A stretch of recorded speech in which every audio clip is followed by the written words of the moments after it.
ನಮಸ್ಕಾರ. ಶಿವಂ ದುಬೇರ ಸಿಡಿಲಬ್ಬರದ ಆಟಕ್ಕೆ ಬೆಚ್ಚಿ ಬಿದ್ದಿತ್ತು ಕಿವೀಸ್ ಪಡೆ. ಒಂದೇ ಓವರ್ನಲ್ಲಿ ಬಂತು 29 ರನ್. ಕೊನೆಯಲ್ಲಿ ನಡೆಯಿತು ದೊಡ್ಡ ಹೈಡ್ರಾಮಾ. 99% ಗೆಲ್ಲುವ ಪಂದ್ಯವನ್ನ ಸೋತ ಭಾರತ. ಹಾಗಾದರೆ ಸುದ್ದಿಯ ಸಂಪೂರ್ಣ ಮಾಹಿತಿ ಏನು? ಅಷ್ಟಕ್ಕೂ ಭಾರತ ಮತ್ತು ನ್ಯೂಜಿಲೆಂಡ್ ನಡುವಿನ 4ನೇ T20 ಪಂದ್ಯ ಹೇಗಿತ್ತು ಗೊತ್ತಾ? ಹೀಗೆ ಇದರೆಲ್ಲದರ ಬಗ್ಗೆ ಈ ವಿಡಿಯೋದಲ್ಲಿ ತಿಳಿಸ್ಕೊಡ್ತಾ ಹೋಗ್ತೀನಿ. ಆದ್ದರಿಂದ ದಯವಿಟ್ಟು ಈ ವಿಡಿಯೋವನ್ನ ಕೊನೆವರೆಗೂ ನೋಡಿ. ಆದರೆ ಅದಕ್ಕಿಂತಲೂ ಮುನ್ನ ನಿಮ್ಮ ಪ್ರಕಾರ ಹಾರ್ದಿಕ್ ಪಾಂಡ್ಯ ಹಾಗೂ ಶಿವಂ ದುಬೆ ಇವರಿಬ್ಬರಲ್ಲಿ ಟೀಂ ಇಂಡಿಯಾದ ಬೆಸ್ಟ್ ಆಲ್ರೌಂಡರ್ ಯಾರು ಎನ್ನುವುದನ್ನ ಕಾಮೆಂಟ್ ಮಾಡಿ. ಹೌದು, ವಿಶಾಖಪಟ್ಟಣಂನ ಡಾಕ್ಟರ್ ವೈಎಸ್ ರಾಜಶೇಖರ ರೆಡ್ಡಿ ಸ್ಟೇಡಿಯಂನಲ್ಲಿ ನಡೆದ ಕಿವೀಸ್ ವಿರುದ್ಧದ 4ನೇ T20 ಪಂದ್ಯದಲ್ಲಿ ಟೀಂ ಇಂಡಿಯಾ ಹೋರಾಟ 50 ರನ್ಗಳ ವಿರೋಚಿತ ಸೋಲು ಕಾಣುವ ಮೂಲಕ T20 ಸರಣಿಯಲ್ಲಿ ಮೊದಲ ಸೋಲಿನ ರುಚಿಯನ್ನ ನೋಡಿದೆ ಸ್ನೇಹಿತರೆ. ಟೀಂ ಇಂಡಿಯಾ ತಂಡದ ಪರ ಬಿರುಸಿನ ಆಟ ನಡೆಸಿದ ಶಿವಂ ದುಬೆ ಕೇವಲ 15 ಎಸೆತಗಳಲ್ಲಿ ಅರ್ಧಶತಕವನ್ನ ಕೂಡ ಬಾರಿಸಿದರು ಸ್ನೇಹಿತರೆ. ಇದ್ಯಾಗೂ ತಂಡದ ಇತರೆ ಆಟಗಾರರಿಂದ ಉತ್ತಮ ಸಾಥ್ ಸಿಗದ ಕಾರಣ ಟೀಂ ಇಂಡಿಯಾ ಈ ಪಂದ್ಯದಲ್ಲಿ 50 ರನ್ಗಳ ಸೋಲನ್ನ ಎದುರಿಸಿತ್ತು ಸ್ನೇಹಿತರೆ. ಇದರೊಂದಿಗೆ ಇದೀಗ ಸರಣಿಯು 1 ಮತ್ತು 4ರ ತಮ್ಮನ್ನು ಗೊತ್ತಿದೆ ಸ್ನೇಹಿತರೆ. ಇನ್ನು ಇದಕ್ಕೂ ಮುನ್ನ ಈ ಒಂದು ಪಂದ್ಯದಲ್ಲಿ ಟಾಸ್ ಸೋತು ಮೊದಲು ಬ್ಯಾಟಿಂಗ್ ಮಾಡಿದ ನ್ಯೂಜಿಲೆಂಡ್ ತಂಡ ಉತ್ತಮ ಆರಂಭವನ್ನ ಪಡೆದುಕೊಂಡಿತು. ಮೊದಲ ವಿಕೆಟ್ಗೆ ಡೆವಾನ್ ಕಾನ್ವೆ ಹಾಗೂ ಟಿಮ್ ಸಫರ್ಟ್ 100 ರನ್ಗಳ ಜೊತೆಯಾಟವನ್ನ ನಡೆಸಿದರು ಸ್ನೇಹಿತರೆ. ಈ ಮಧ್ಯೆ ಡೆವಾನ್ ಕಾನ್ವೆ 44 ರನ್ ಬಾರಿಸಿ ಕುಲ್ದೀಪ್ ಯಾದವ್ ಅವರ ಬೌಲಿಂಗ್ ನಲ್ಲಿ ವಿಕೆಟ್ ಒಪ್ಪಿಸಿದರು. ಅದಾದ ಬಳಿಕ ರಚಿನ್ ರವೀಂದ್ರ 2 ರನ್ಗಳಿಗೆ ಪೆವಿಲಿಯನ್ ಹಾದಿ ಹಿಡಿದರು. ಆದರೆ ಮತ್ತೊಂದು ಕಡೆ ಟಿಮ್ ಸೆಫರ್ಟ್ ಅರ್ಧಶತಕ ಸಿಡಿಸಿ ಆಸರೆಯಾದರು.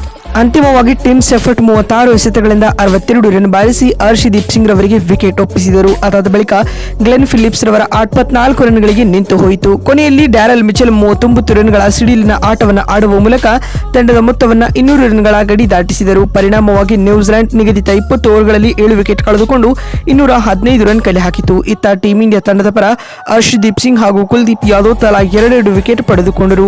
ಪಂದ್ಯ ಗೆಲ್ಲಲು 216 ರನ್ಗಳ ದೊಡ್ಡ ಗುರಿಯನ್ನು ಬೆನ್ನಟ್ಟಿದಂತ ಟೀಂ ಇಂಡಿಯಾ ಕಳಪೆ ಆರಂಭವನ್ನ ಪಡೆದುಕೊಂಡಿತು. ಮೊದಲ ಎಸೆತದಲ್ಲೇ ಅಭಿಷೇಕ್ ಶರ್ಮಾ ಗೋಲ್ಡನ್ ಡಕೌಟ್ ಆದರು ಸ್ನೇಹಿತರೆ. ಅದಾದ ಬಳಿಕ ಕ್ಯಾಪ್ಟನ್ ಸೂರ್ಯಕುಮಾರ್ ಯಾದವ್ 2 4 ಬಾರಿಸಿ 8 ರನ್ಗಳಿಗೆ ಬ್ಯಾಟ್ ಎತ್ತಿಟ್ಟರು. ಇದಾದ ನಂತರ ಜೊತೆಯಾದ ಸಂಜು ಸ್ಯಾಮ್ಸನ್ ಹಾಗೂ ರಿಂಕು ಸಿಂಗ್ ಕೊಂಚ ಆಸರೆ ಆದರು ಸ್ನೇಹಿತರೆ. ಇವರಿಬ್ಬರ ನಡುವೆ 3ನೇ ವಿಕೆಟ್ಗೆ 46 ರನ್ಗಳ ಜೊತೆಯಾಟ ಕಂಡು ಬಂದಿತ್ತು. ಆದ್ಯಾಗೂ ಸಂಜು ಸ್ಯಾಮ್ಸನ್ ಅವರ ಆಟ 24 ರನ್ಗಳಿಗೆ ನಿಂತು ಹೋಯಿತು. ನಂತರ ಬಂದ ಹಾರ್ದಿಕ್ ಪಾಂಡ್ಯ ಕೂಡ 2 ರನ್ ಬಾರಿಸಿ ಪೆವಿಲಿಯನ್ ಸೇರಿಕೊಂಡರು. ಕೊಂಚ ಭರವಸೆ ಮೂಡಿದ ರಿಂಕು ಸಿಂಗ್ ಕೂಡ 39 ರನ್ಗಳಿಗೆ ಬ್ಯಾಟ್ ಎತ್ತಿಟ್ಟರು ಸ್ನೇಹಿತರೆ. ಇದರೊಂದಿಗೆ ಟೀಂ ಇಂಡಿಯಾದ ಸೋಲು ಖಚಿತ ಅನ್ನುವಂತೆ ತೋರುತ್ತಿತ್ತು.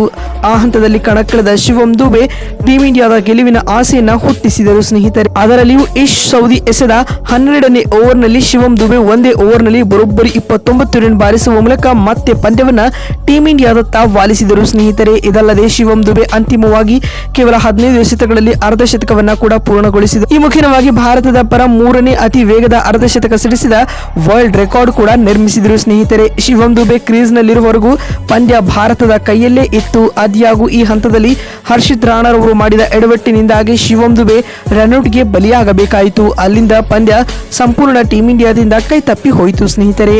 ಅಂತಿಮವಾಗಿ ನ್ಯೂಜಿಲೆಂಡ್ ವಿರುದ್ಧದ ಈ ಪಂದ್ಯದಲ್ಲಿ ಭಾರತ 18.4 ಓವರ್ಗಳಲ್ಲಿ 165 ರನ್ ಕಲೆ ಹಾಕಿ ಆಲ್ಔಟ್ ಆಯಿತು. ಇದರೊಂದಿಗೆ 50 ರನ್ಗಳ ಸೋಲು ಕಂಡಿತು ಸ್ನೇಹಿತರೆ. ಅತ್ತ ಕಿವೀಸ್ ಪರ ಬೌಲಿಂಗ್ ನಲ್ಲಿ ಮಿಚೆಲ್ ಸ್ಯಾಂಟ್ನರ್ 3 ಹಾಗೂ ಇಶ್ ಸೌದಿ ಮತ್ತು ಜೇಕಬ್ ಡೆಫಿ ತಲಾ 2 ವಿಕೆಟ್ ಪಡೆದುಕೊಂಡರು.